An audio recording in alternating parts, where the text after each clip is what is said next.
कहानी साथ जीवन भर का। गांव के एक कोने में बसा था एक छोटा सा मकान, जिसके आंगन में तुलसी का चौरा और दीवार पर टंगी थी कुछ पुरानी तस्वीरें। इसी घर में रहते थे शिवनाथ और जानकी, एक ऐसा जोड़ा जिसे देखकर लोग कहा करते, सच्चा प्यार अगर देखना हो तो इन दोनों को देख लो। शिवनाथ उम्र 55 पार कर चुकी थी, लेकिन चेहरे पर वही मेहनत की लकीरें और आंखों में सपनों की चमक। जानकी उसकी पत्नी, उम्र में 2 साल छोटी मगर व्यवहार में सालों आगे। उनकी शादी को अब 30 साल हो चुके थे। शिवनाथ कभी शहर के एक फैक्ट्री में काम करता था और जानकी घर संभालती थी। उन्होंने कभी बड़ा सपना नहीं देखा, पर एक दूसरे के साथ की अहमियत को बखूबी समझा। शुरुआत में संघर्ष था। शादी के पहले साल ही शिवनाथ की नौकरी चली गई।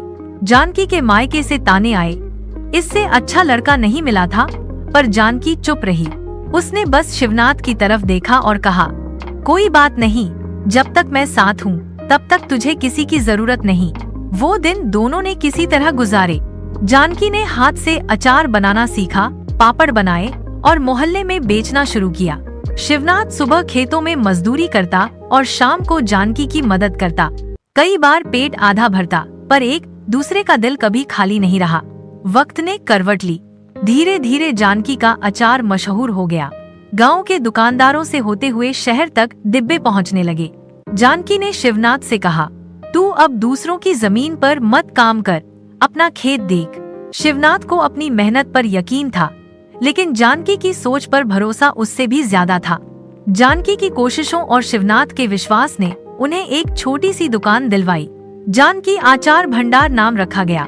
लोग कहते थे, ये औरत है या लक्ष्मी, पर शिवनाथ हमेशा मुस्कुराकर कहता, ये मेरी दौलत है, मेरी वफादार स्त्री। जब शिवनाथ बीमार पड़ा, किस्मत ने एक बार फिर परीक्षा ली। एक रात अचानक शिवनाथ को सीने में तेज दर्द हुआ। डॉक्टर ने बताया कि उसे हार्ट की दिक्कत है और लंबा इलाज चलेगा। उस दिन जानकी ने अपनी सोने की चूड़ियां निकालकर अस्पताल में जमा कर दी। वो हर रोज शिवनाथ के पास बैठती, उसके माथे पर हाथ फेरती और कहती, मैंने तुझसे साथ जीवन भर का मांगा है, आधा रास्ता कैसे छोड़ दूं? शिवनाथ की आंखों में आंसू थे, लेकिन होंठों पर वही हंसी। जिसे ऐसी पत्नी मिल जाए उसका जीवन सफल है। बेटे की शादी का समय आया। वक्त बीता और उनका बेटा मनु बड़ा हो गया। पढ़ लिखकर नौकरी करने लगा और शहर में घर भी ले लिया। शादी के लिए लड़की पसंद की और घर आकर बोला, माँ, मैं एक मॉडर्न लड़की से शादी करना चाहता हूँ। वो थोड़ा अलग है, लेकिन मुझे पसंद है।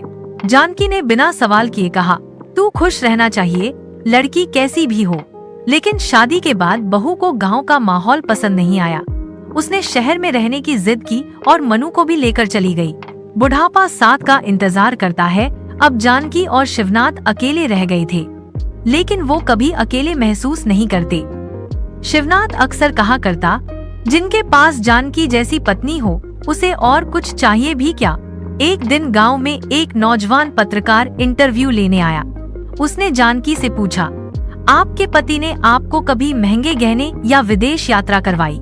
जानकी मुस्कुराई और बोली, नहीं, पर जब मेरे पाँव में चप्पल नहीं थी तब भी उन्होंने मेरा हाथ नहीं छोड़ा, और जब उनके पास कुछ नहीं था तब भी उन्होंने मुझे इज्जत दी। मेरे लिए वही सबसे बड़ा तोहफा है। पत्रकार चुप हो गया। उसने पहली बार देखा था कि वफादारी और साथ असली दौलत होती है। अंत का सच। कुछ महीने बाद शिवनाथ की तबीयत फिर बिगड़ गई। इस बार वो बिस्तर से उठ नहीं पाया। अंतिम समय में उसने जानकी का हाथ थामा और कहा, मैं तो जा रहा हूँ, लेकिन मेरी सबसे बड़ी पूंजी तू ही है। जानकी रोई नहीं, बस उसका माथा चूमा और बोली, मैं तुझे खो नहीं रही, तू मेरी हर सांस में रहेगा। समाप्ति। शिवनाथ की मौत के बाद भी जानकी अकेली नहीं थी। उसने अपने आचार के काम को फिर शुरू किया। इस बार उसकी ब्रांडिंग की टैगलाइन थी, सच्चे साथ की पहचान, जानकी अचार। गांव की लड़कियां अब जानकी को प्रेरणा मानती थीं। उन्होंने सिखाया कि मर्द की सबसे बड़ी दौलत उसकी वफादार स्त्री होती है, जो सिर्फ साथ नहीं निभाती, जिंदगी बना देती है।